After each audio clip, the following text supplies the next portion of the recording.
Good evening, everybody. Welcome back. Thank you for watching the previous videos. I hope you like those.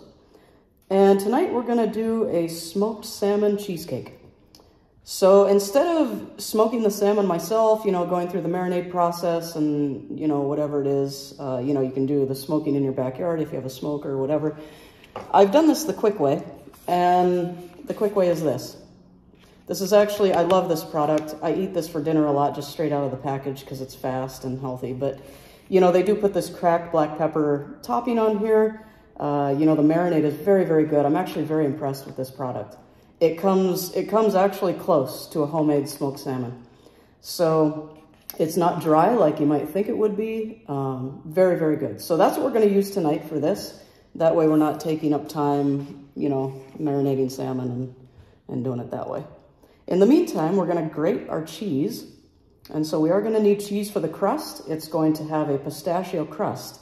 I was trying to find a nut, or trying to think of a nut that would stand up to the salmon. Now, granted, smoked salmon is very, very potent, very strong, very rich.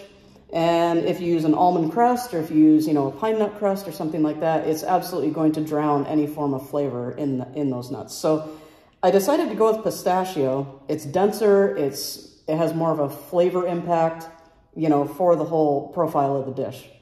So let's see how well that stands out, actually. And in the meantime, I'm going to go ahead and grate the cheese. This is a bourbon Bellavitano, and we're going to go ahead and try this out. I've actually never tried that before. It looks like it is cow's milk. And I'm going to blend that with a Pecorino Romano. As you know, sheep's milk. I kind of wanted this dish to be a little bit tangy. There is cream cheese involved again. I know in the last video I did use cream cheese. I'm using it once again for this one.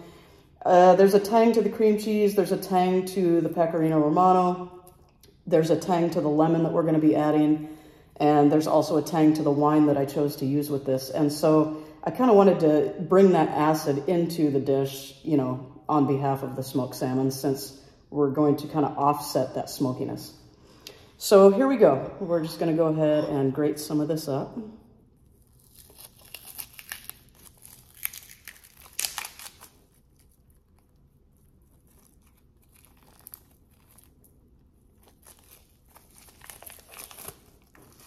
Now, in the meantime, the oven has been preheated to 325, and that's what this will bake on when we get it into the pan.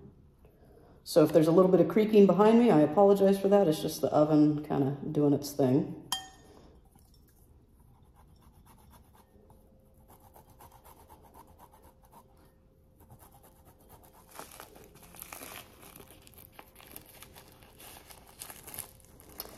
And now we're going to add our bourbon Bellavitano.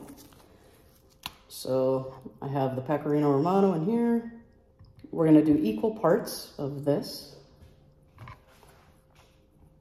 And the rind is edible. It's actually meant to be eaten as part of the experience of the cheese. That's where the flavor is embedded. And so, as it turns out, I did take a taste of this. It's quite mild. It's milder than I expected.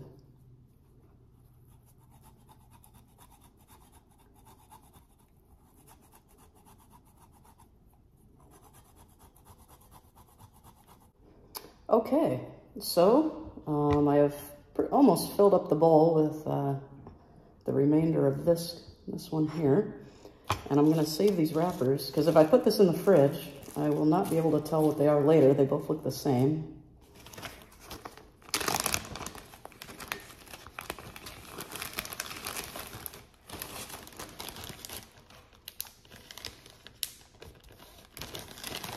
And we're going to bake this in a spring form pan, and I'm sure you're familiar with these. Let me grab one. So, as you know, there's the latch. You get done baking your crust or your whatever you're doing with this. Cheesecakes work well with these. And then you unhook that when it's done, and this slides right out, and you have a perfect cake. And this particular spring form pan, I'm a fan of. It's actually coated with Teflon, so you don't have to worry about a lot of that sticking that occurs. And so that was actually a selling point for me on this pan. And what I'm gonna do at this point is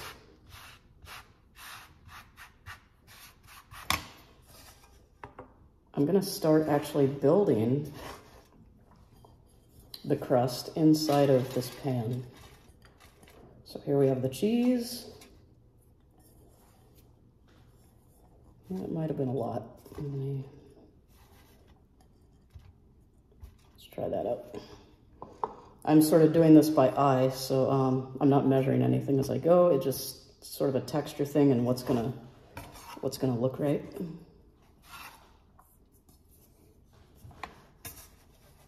All right, so I've just coated the bottom with that cheese, and I'll go ahead and lift this.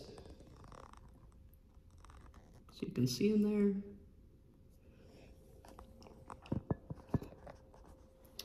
And then I'm gonna start adding my breadcrumbs. So what I've done here is I've gotten, you know, standard Japanese breadcrumbs, and I have a little left over from last time, so let me use those first.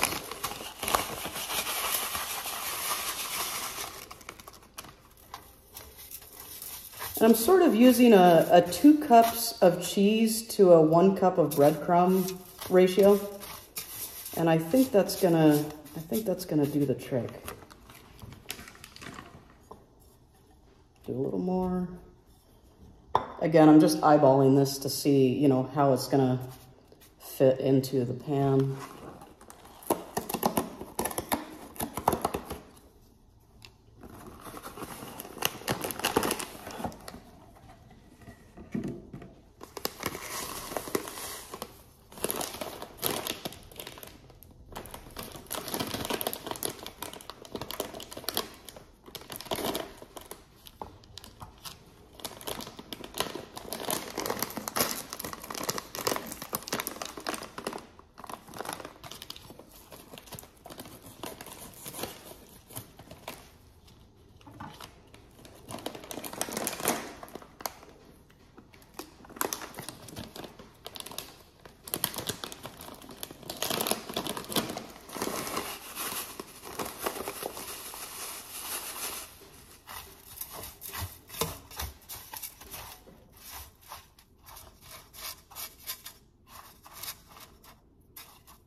Yeah, that looks about right.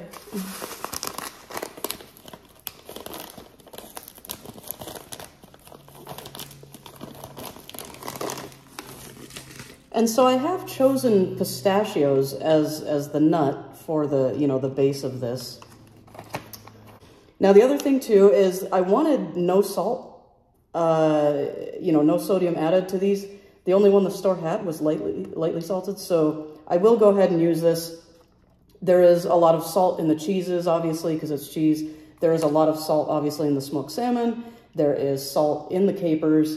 And so, you know, I was just trying to use as little as possible. I will have to use butter to bind this crust, and so I did get an unsalted butter for that, trying to keep the salt level down. So hopefully that little bit of added salt doesn't mess anything up. But what we're gonna do with this is, let's put this to the side. And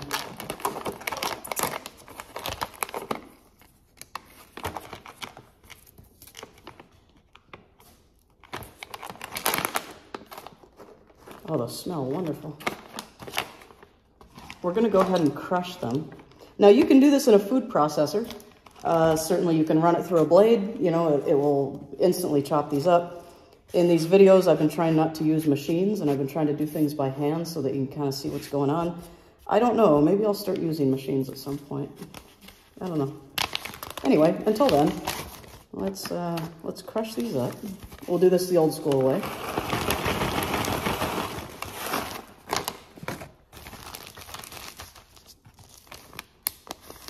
I'm using a freezer bag. They tend to be a little sturdier than an ordinary bag because we're gonna kind of brutally crush these up, so.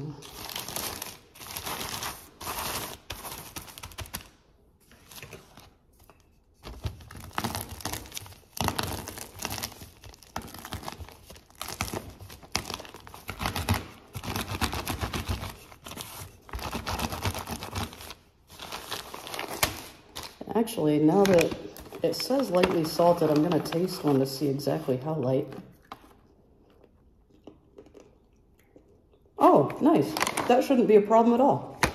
That's less than I thought it would be. Very good. Okay, this will work. All right, so it'll be a little bit chunky. I'm okay with that. Again, use a food processor if you like. And in we go. Those are very good. I'm gonna mix that around.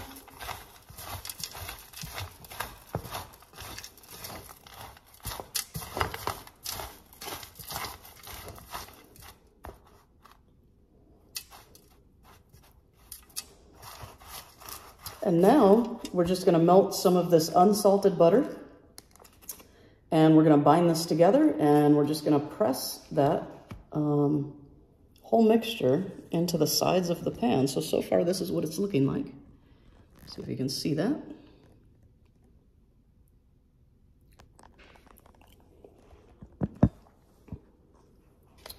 So let me go ahead and melt one of these.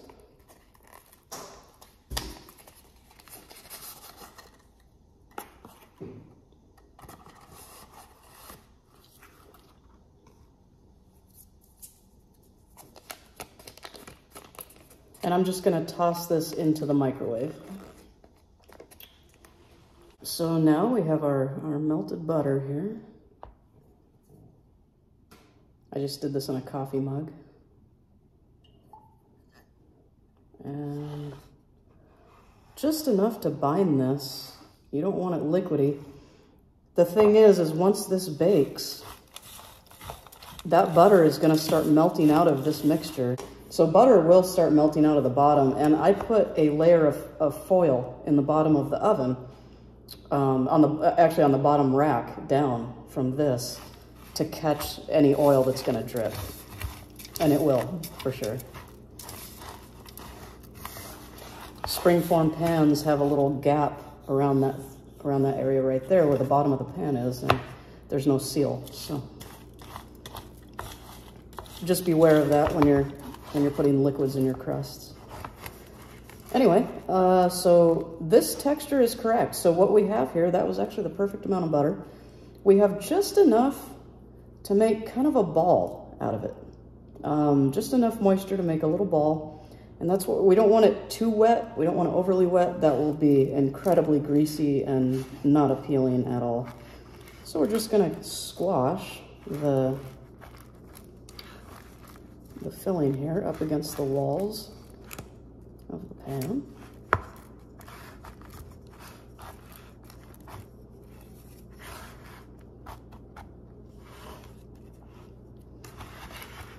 And we're also going to press it into the bottom so that we have that bottom press. Something I also like to do with springform pans is, let me see if I can get this camera up for you. I like to actually press directly into that crease and do that first. So we're pressing into the crease first and make sure that crease is completely filled. What you don't want is to undo this latch when it's all done, and then take the you know, the pan off of it. And basically what'll happen is if those gaps aren't filled, the whole crust will fall apart. And it's not a good situation. So we're gonna wanna tuck it in, you know, tuck the filling into that crease. I'm sorry, I'm doing the best I can with the camera work in one hand, but I think you get the idea. So tucking that into that crease so that when we unhook it after it's baked, the crust won't fall apart. And I'm pressing it along the bottom. And I'm only going, this is actually a 10-inch pan. I'm only going about halfway up with the crust. I'm not going all the way to the top of this pan because the amount of filling that we're gonna do is not going to necessitate going all the way to the top. Okay, so we're all tucked in. It's a very tight crust. That's what we're looking for. Also, oils are going to be coming out of that cheese as it bakes. And so, again, another reason to put foil on the rack right under where you bake this. Okay, so I think we're golden here. And let me try to do a little bit better job with that camera.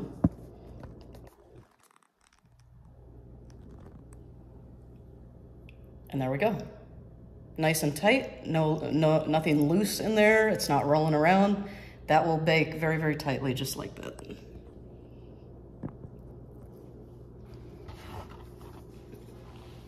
And so this will get baked at 325. Like I said, that's been preheating.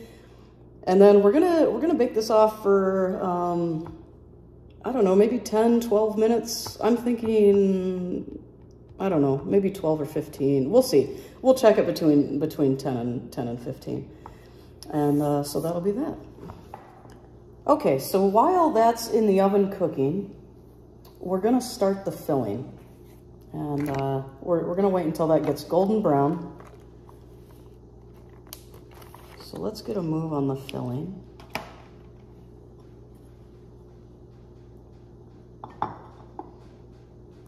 I took the liberty of already unwrapping all the cream cheese and doing all that. And this is actually pre-softened cream cheese. This is actually, what did I use? 24 ounces of cream cheese. And again, you can whip this up in your KitchenAid. I would actually recommend that. And again, once again, I'm doing this for the sake of the video. I'm gonna mix it by hand. If you use the KitchenAid with the paddle attachment, it will incorporate a lot of air into this. It will be extremely fluffy, and that's an excellent texture to have with this. You do it by hand, it won't be as fluffy, but you'll get the idea.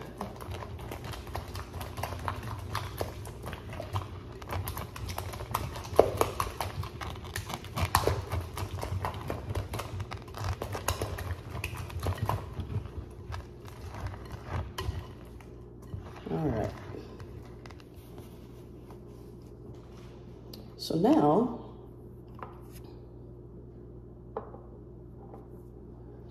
what we're gonna do is we're gonna saute some onion.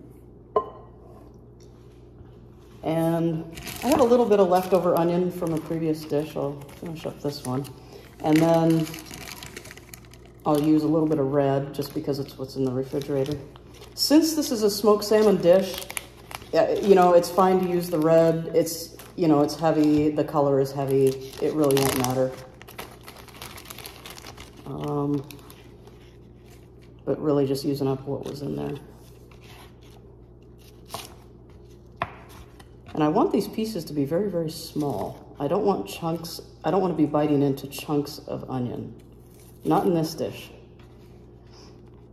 So very, like, teeny brunoise.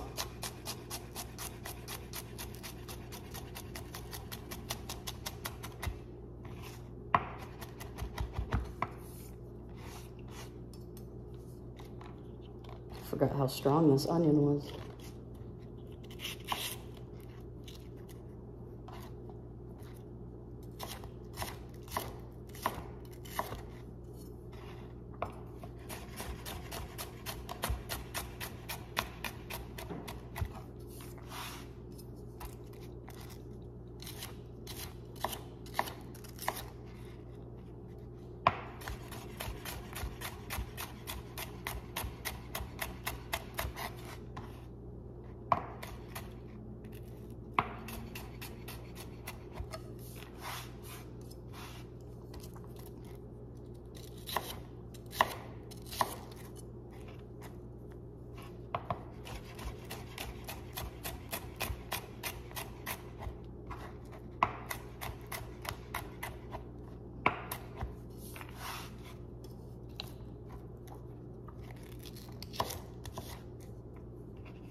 I really don't want to use a lot of onion. Maybe I don't need any more.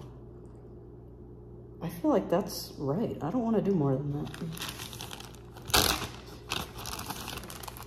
Okay, so no red onion. That's all I want to use.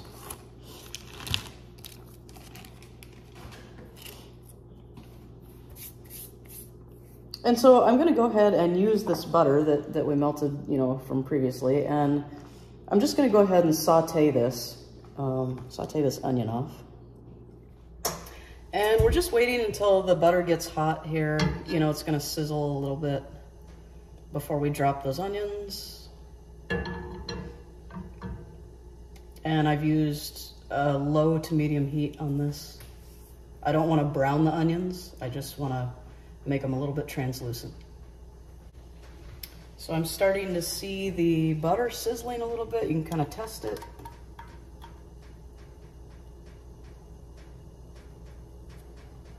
And it looks like that's gonna do it.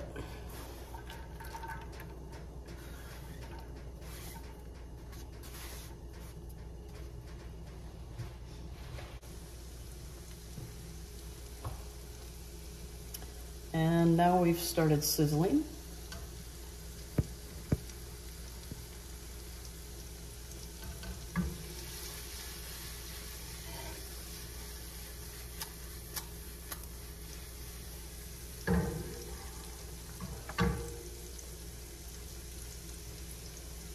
And there's no point in adding any salt or any pepper, no seasoning. You know, the way that the fish is sitting right now, the company has put pepper all over that and they've seasoned it correctly. So we don't want to add anything more, certainly no salt and definitely no pepper as well. So we'll just leave this as is. This is just melted butter and onions. Just gonna cook it down until it's a little bit translucent, which it's starting to get right now.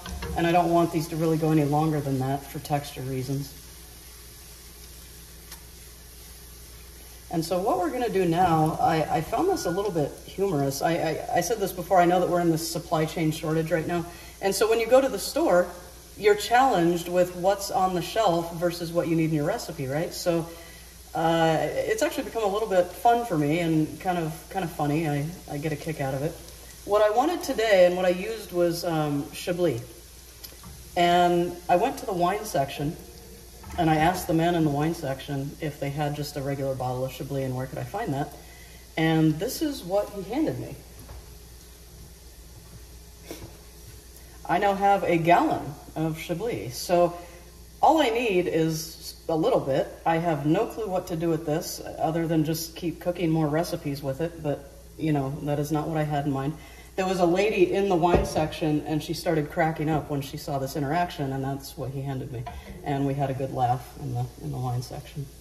But whatever the case, we are gonna take this wine and we're gonna reduce it down. And basically, you know, you wanna get the alcohol out of it. You don't want any alcohol remaining. And you just want kind of a nice condensed flavor. I have no idea how I feel about this. I don't, yeah, anyway, it is what it is. So again, just by eye, just doing this by eye. I'm looking at probably 1 cup there. That's gonna be another cup. About 2.5 to 3 cups right there. So now I'm gonna turn this up to high and I'm gonna let this Chablis reduce down and just kind of get, you know, a tangy flavor out of it. And cook out that alcohol. I use Chablis for this recipe. You know, salmon is kind of quirky when it comes to wines. I know a lot of people do Pinot and things. Pinot to me is too light for this kind of a salmon. This is a smoked salmon. It's very, very heavy. And if you do a Merlot with that, or if you do a Cab, it's gonna give off flavors in the salmon that are really unwanted and, you know, not what you're going for. So this is the one I chose for this to kind of match the salmon better than certainly a deep red ever would, or even a light red. In my opinion, I think this is a better match. So that's what we're gonna do, and we'll just go ahead and let that reduce down. So now, while that's reducing down, we're gonna go back and we're gonna add a few things to our mixture here. And of course, That sounds like the crust. So let's check the crust before we go any further. So our crust is not quite done. It is starting to brown on the edges. It looks really, really pretty. It looks delicious, but we'll go ahead and continue to let that go. In the meantime, the star of the show, as we were saying before, here we have our fish. So I'm not gonna do anything to this fish. Literally going to put it in the bowl as is. They do an excellent job on this, and there's really no need to play with it any further.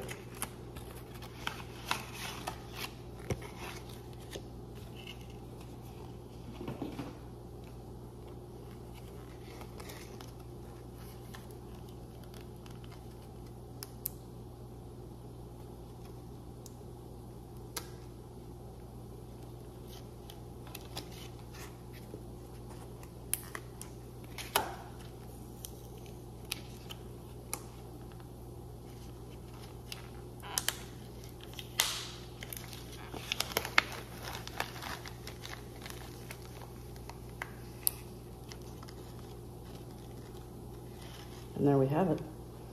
There's always skin on the back side. There's the skin. I peel the skin off. I don't eat it ever. I suppose you could if you wanted. And that's it. And that, when it pulls apart, if I can get that up close for you, you can see, let me break this apart, you can see how moist this is. This is an incredible product. Very, very good. Oh, as always. So, I'm gonna take some pieces, just crumble it up, and I'll put it right in there. Oh, wow. I feel like it gets better each time.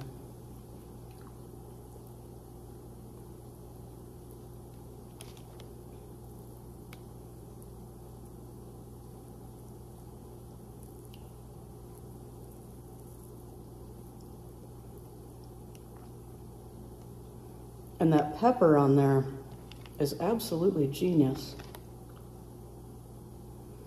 There's a little bit of that membrane, you know, there's a membrane in between the skin and the flesh of the fish. I tend to remove that. And a little bit of silver there. That way it will remove some of the fishiness. It has a really strong fishy flavor. And that's not really what you're going for, or not what I'm going for. So I like to remove that. And then that way you just have the pink flesh of the fish.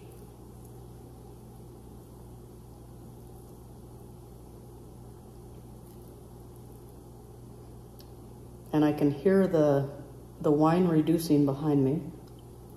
So that's coming along nicely.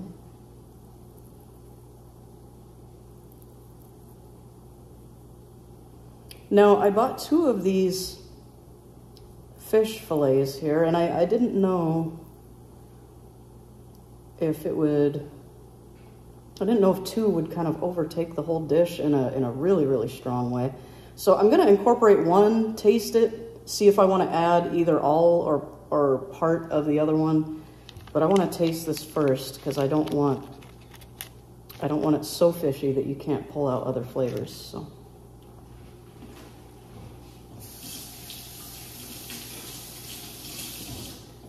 And we're just gonna go ahead and mix that.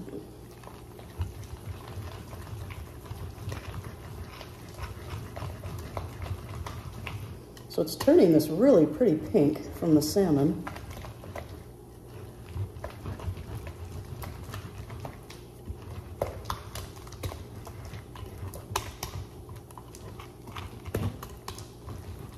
And now we've got sort of a mousse-like texture, which is exactly what it should be like. And especially, like I said, if you're using a KitchenAid, you're really gonna get that mousse texture out of it. But even now, it's looking good. Let's give this a taste test.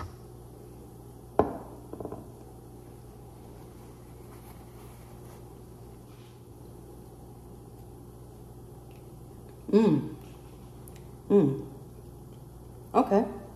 So, I'm still getting a large cream cheese flavor out of it, so let's go ahead and add at least most of the other one. Very good. That's actually a mild version of it. I suppose you could do it that way if you like it milder.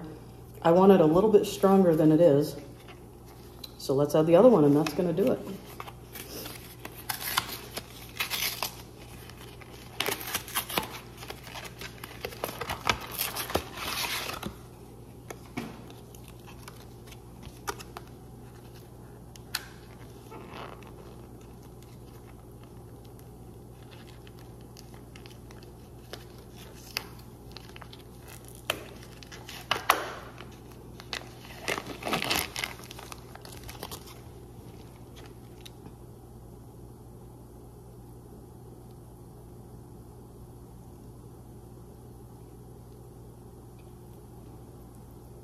Oh, that is so good.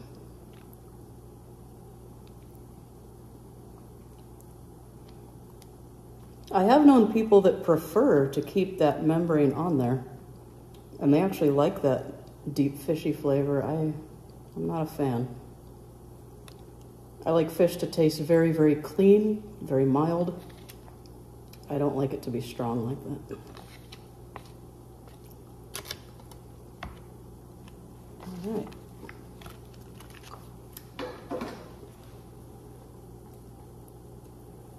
And after this is incorporated, I'm going to check on the crust again. It's probably just about there.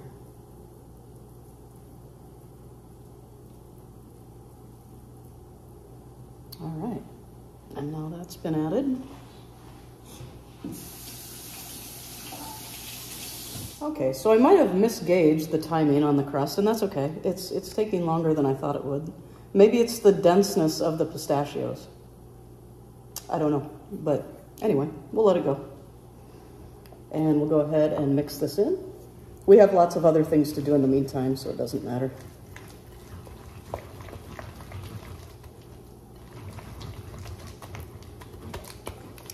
Okay, now the color is starting to look like really, really like a smoked salmon mousse. Very, very pink.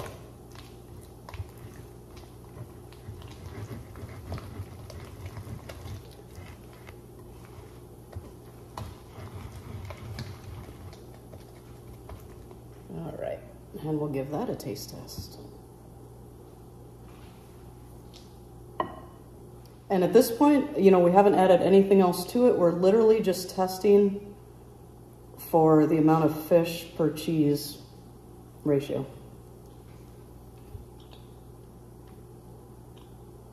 Oh, wow, that's perfect.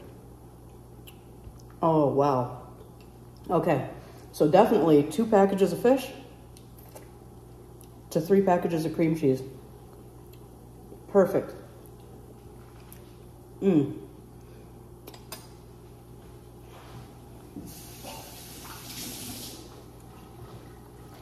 That way you don't have any kind of real cream cheese flavor per se.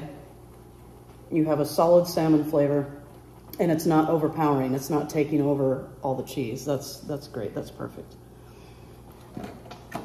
I am going to add a little bit of dill to this.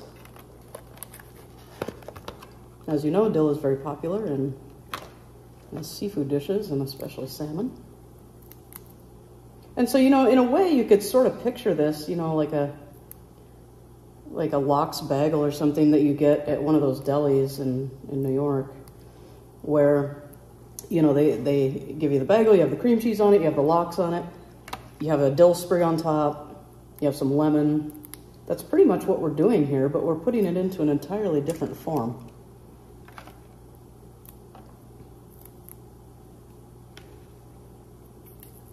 And also the good thing about dill is it is also very, very potent when eaten alone.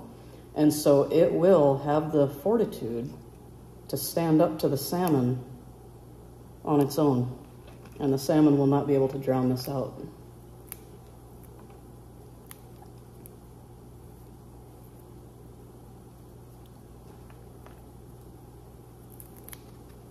And again, just doing this to taste.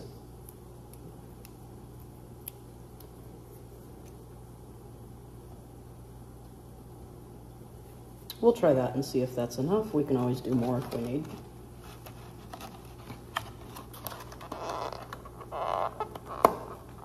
I am going to check on the wine right now to see how far it's reduced and see how much alcohol has come out of this. So let's go ahead and do that. And that is absolutely perfect. It's reduced down. Actually, that was the perfect timing. It's reduced down exactly where I wanted it to be. It's about by half, reduced by about half. And it has a brilliant tanginess in it that's going to go so well with this. And in fact, I had gotten a lemon, but the tanginess that's coming out of the Chablis, I don't even know that I want to use the lemon, because I feel like it has a depth to it that the lemon is not going to give it. And the lemon's just going to be a surface acid. That's a deeper acid on the palate. And I feel like if I just add lemon zest and no juice, we'll be good to go. So I think that's what I'm going to do. But in the meantime, I'm going to cool the wine down. I'm actually going to put that pan in the freezer and let it cool down, to room temperature. And so that way, we're not basically re-cooking our fish in here and cooking our cheese and everything. So let me go ahead and put that pan in the freezer. One moment. Okay, so while that's cooling down, we're going to go ahead and chop our dill.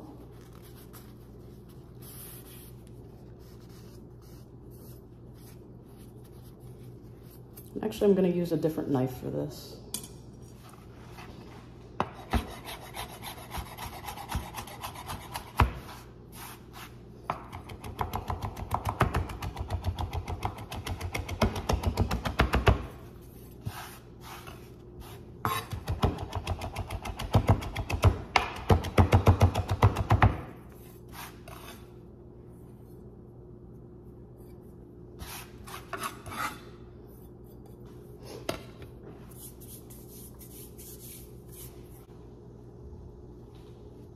Now, in the meantime, while that's cooling off, we will go ahead and I'm just going to stir this dill in here, see if we added enough. And at this point, it's so fluffy and it's so mousse-like that I don't even want the whisk anymore. So I'm going to get some of this off of here. And I'm going to switch to a rubber spatula. This has a lot of air in it right now.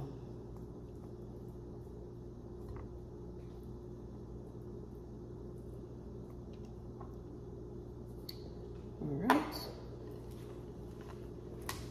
And now we'll just start folding things in here.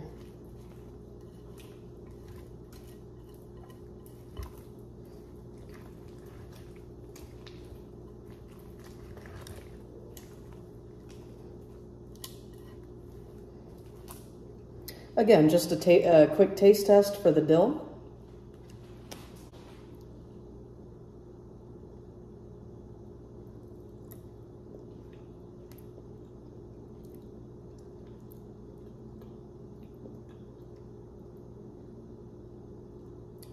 That's perfect. I don't want to add any more than that. I wouldn't want the dill to take over anything happening with that beautiful smoked salmon. So I'm going to stop right there on the dill. Also, I picked up some capers. As you know, like I said, you go to the bagel shops and, they give you the capers with the lox and the lemon. And so I got these capers here. We'll go ahead and add that.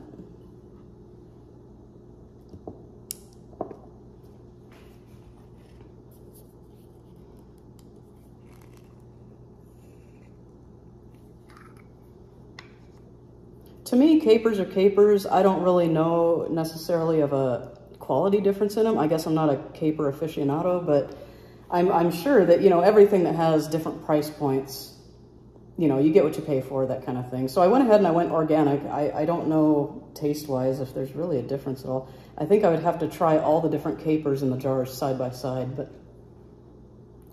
I mean, to me, they all kind of taste the same, but there might be like a salt difference or something, or a mellowness versus a sharpness is what I'm thinking.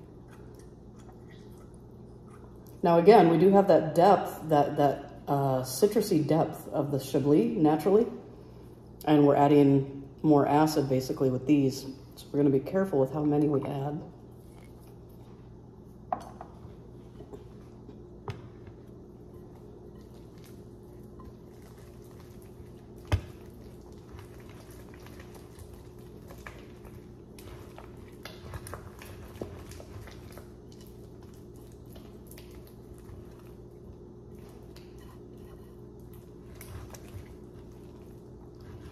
Inadvertently, some of the juice from the capers got in there. That's going to add yet a little more tang than I was going for, but that's okay.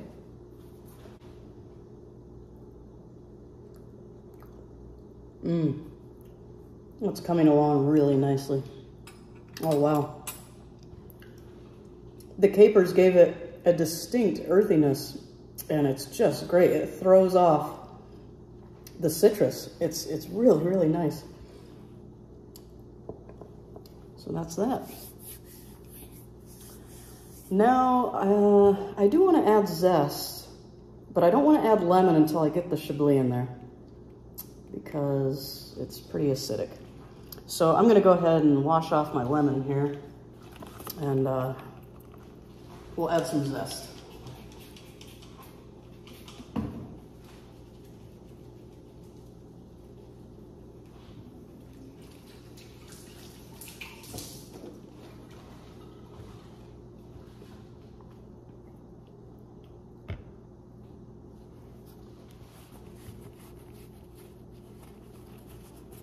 If it's too wet, it'll stick to the zester, and we don't want that, so I'll dry off the lemon.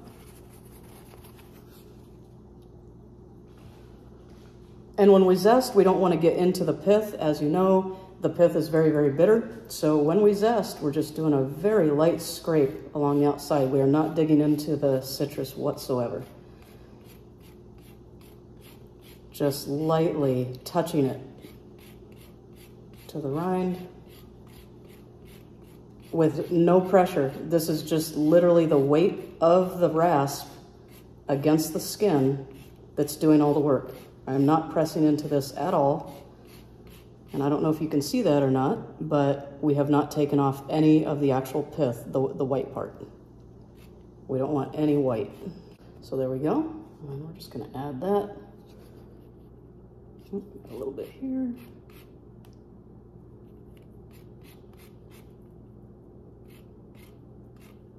And that's it. That's as much as we can do with that lemon. And I think that's all we're gonna want anyway.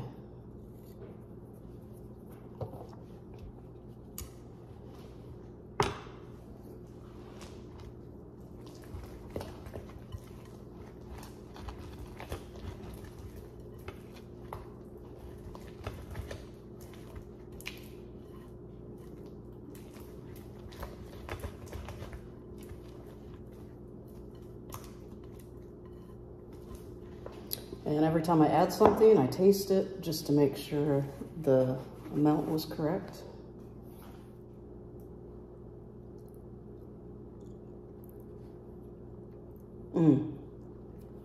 Oh yeah. I am very, very glad we didn't put juice in that, because just the zest alone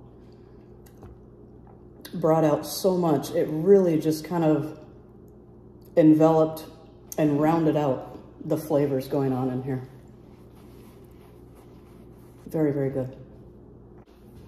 And you know, I mentioned the butter in the crust. As you pull it out of the oven, you can still hear it sizzling, which is pretty cool. It's neat to hear that. It's still working. It's still working in the pan. All right. So now, when we actually bake this whole cheesecake off, and this filling ends up in that pan, we're going to want to do that at 300 degrees. We bake the crust on 325, so I'm going to drop the oven down to 300 and let it cool off a little bit. The cake itself is going to bake for approximately 45 minutes. I'm guessing I was wrong on the crust, so I might be wrong on the 45 minutes, but we'll just see how long it goes. Basically, what you're looking for is somewhere around 165 degrees. You know, if you don't want to really time it or you don't really care about the time, just take a thermometer, temp it, make sure it's about 165. So I'm going to drop the temperature of this down and let it cool off. And by the time we actually finish with this filling, I think the oven will be perfect. So now the oven is cooling off a little bit. And I'm going to add a little bit of egg to this just to kind of bind some of this up. The Chablis is not going to be cool yet. Another reason why we want that cool is we don't want scrambled eggs in here. We don't want to put in the eggs and then, you know, hot liquid. That's going to be very gross. So we're going to let it get very, very cold. So we'll let it get very cold before we add into here. Now, in the meantime, I will add the eggs. And I remember on the last video I had mentioned that there was an egg shortage. I was told later by somebody that was due to avian flu. The chickens apparently have avian flu. And, you know, apparently they have their own version of a pandemic. And so here we are with, you know, without any organic eggs. All you can get is kind of like those little cheap eggs, and the organics are completely gone. So I did manage, this is very, very weird. I managed to get a cage-free egg because there's none on the shelves right now in the grocery stores. I went into a Walgreens and I found cage-free eggs. So if you're low on eggs and you don't know where to get them because the grocery stores don't have them, go to your local drugstore. They have them. So we'll use these.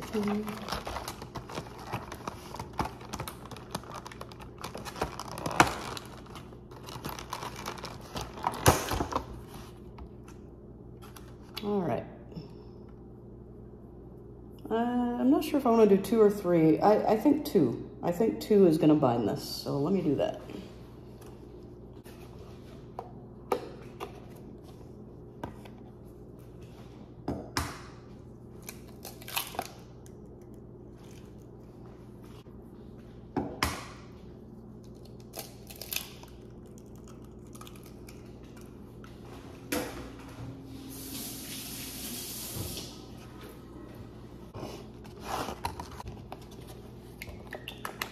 We're just going to give this a light whisk.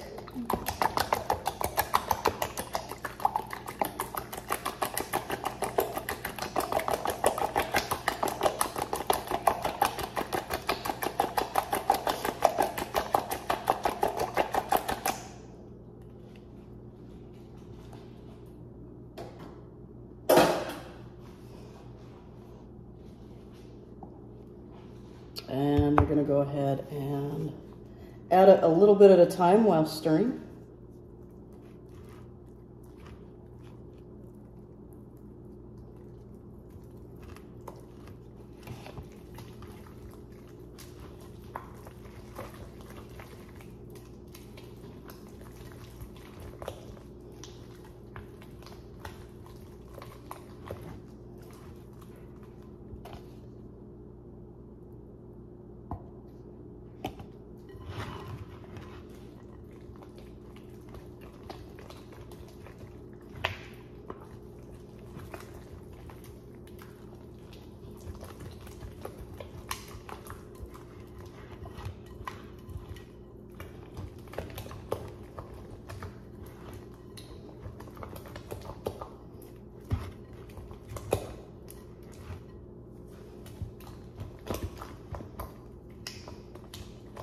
And it's starting to get a cake-like texture at this point.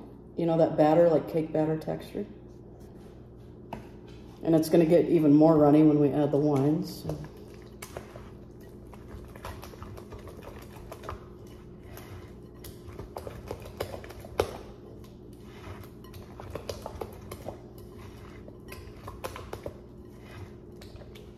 And now I will check to see if our wine is completely cooled in the freezer. So let me grab that.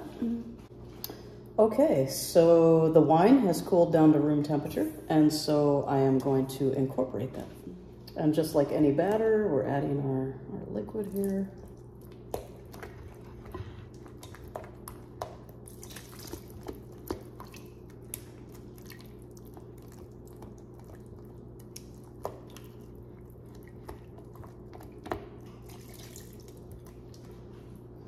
And I'm going by sight on this because we don't want it too runny.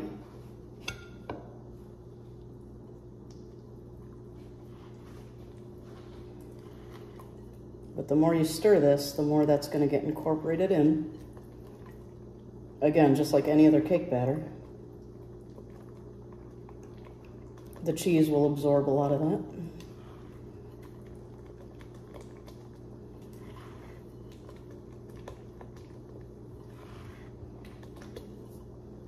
Now I do realize there's raw egg in here, but when I add anything, I taste it, so I'm going to go ahead and taste this.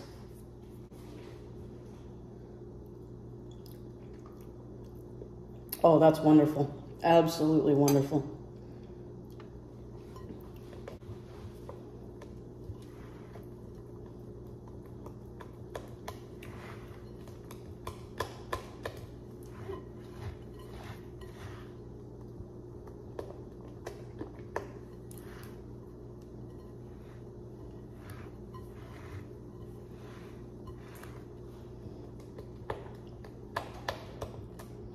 All right, so now we take our crust. Sorry about the noise. And the crust looks gorgeous. Look how that turned out. It's perfect. And it held in place really, really well. As you can see, I'm tilting this and it's not like falling out, nothing's moving. That's exactly what you're going for. That little guy rolled away. And we're gonna go ahead and pour it in here. Remember when I said I didn't run the crust all the way to the top because I didn't think there was enough batter for that? I was wrong. So I'm gonna go just shy of where that crust ends because we don't want crust baking along the side of the pan. That's gonna be not only unsightly, but it's not gonna cook correctly. So I'll go ahead and tilt this so you can see it.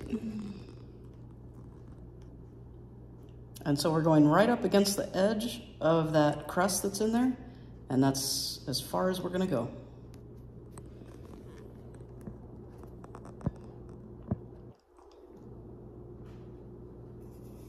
And so now, like I said, we're gonna go ahead and bake this in the 300-degree oven, and that's gonna go for about, I wanna say 45 minutes, but let's see if I'm right.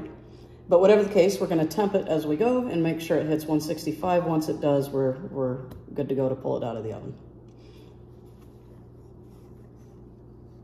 Okay, so the cheesecake is now out of the oven. It looks absolutely perfect. And you know, I tested a little bit. I did temp it, and it temped out to almost 170. It was somewhere between 160 or 165 and 170. But you know, I'm jiggling it here. There's no jiggle to it, which is appropriate because you know you want those eggs to cook and whatnot. So I'm gonna go ahead and tilt this camera so you can see this. Hopefully you can see what happened here. So there you go. That's kind of a look at it.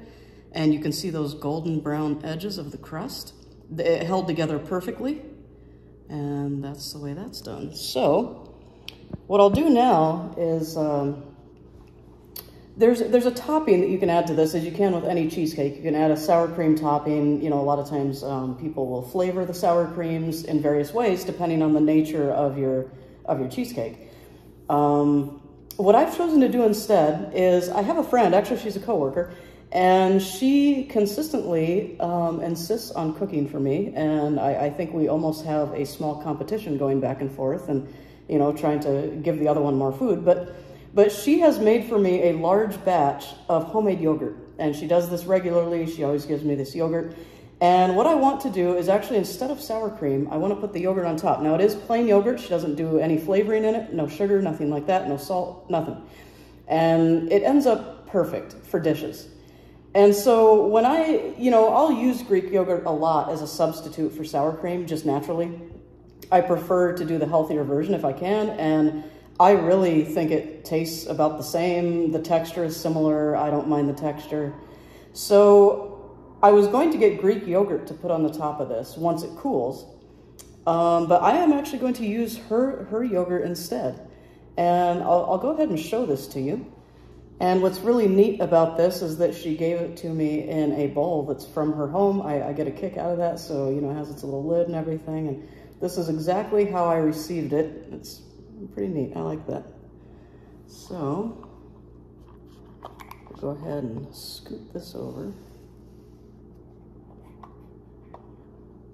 And this yogurt is actually very firm. She made a firmer batch this time. The last one had some liquid in it. She gave me a little tip. She said if you put a paper towel on top and just kind of store it that way, it absorbs all of that, and then you always have very, very firm yogurt.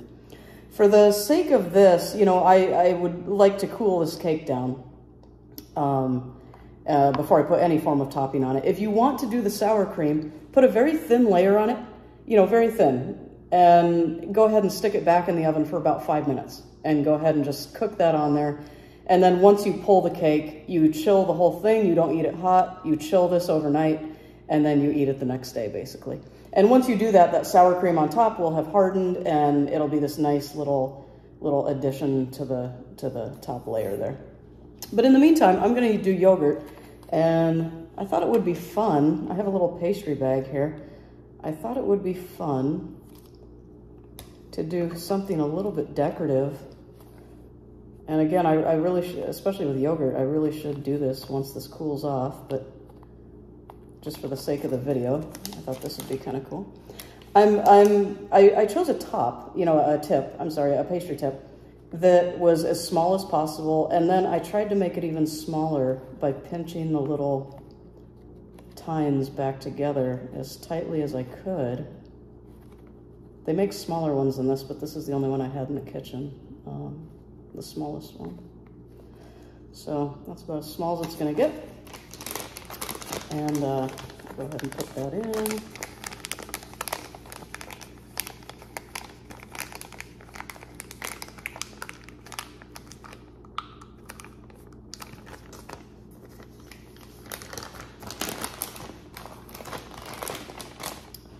And this batch turned out really, really good. It's, as you can see, it's very firm, it's perfect. So if I just put a little dollop of that in here,